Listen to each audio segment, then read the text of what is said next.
First reading. A reading from the prophet Joel, chapter 2, verses 12 to 18. But now declares Yahweh, come back to me with all your heart, fasting, weeping, mourning. Tear your hearts and not your clothes, and come back to Yahweh your God. For he is gracious and compassionate, slow to anger, rich in faithful love, and he relents about inflicting disaster. Who knows if he will not come back, relent, and leave a blessing behind him, a cereal offering and a libation to be presented to Yahweh your God. Blow the ram's horn in Zion, order a fast, proclaim a solemn assembly, call the people together, summon the community, assemble the elders, gather the children, even infants at the breast, call the bridegroom from his bedroom, and the bride from her bower. Let the priests, the ministers of Yahweh, stand weeping between portico and altar, saying, spare your people. Yahweh, do not expose your heritage to the contempt, to the sarcasm of the nations. Why give the people's cause to say, where is their God? Then becoming jealous over his country, Yahweh took pity on his people. This is the word of Lord. Thanks be to God.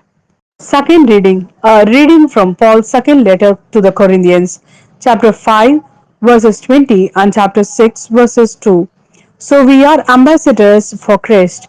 It is as though God were urging you through us. And in the name of Christ, we appeal to you to be reconciled to God. For our sake, he made the sinless one a victim for sin, so that in him we might become the uprightness of God.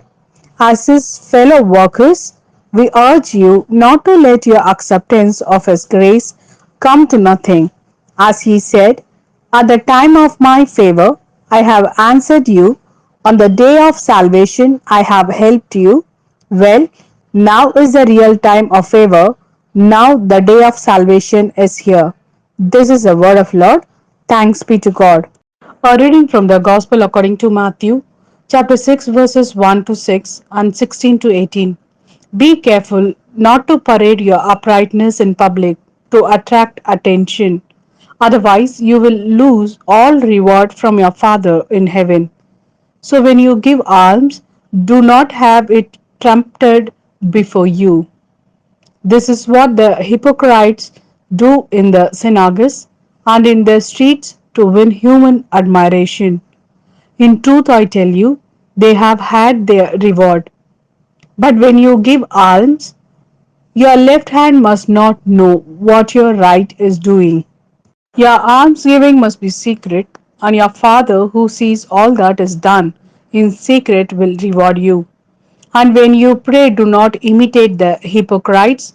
They love to say their prayers standing up in the synagogues and at the street corners for people to see them. In truth, I tell you, they have had their reward.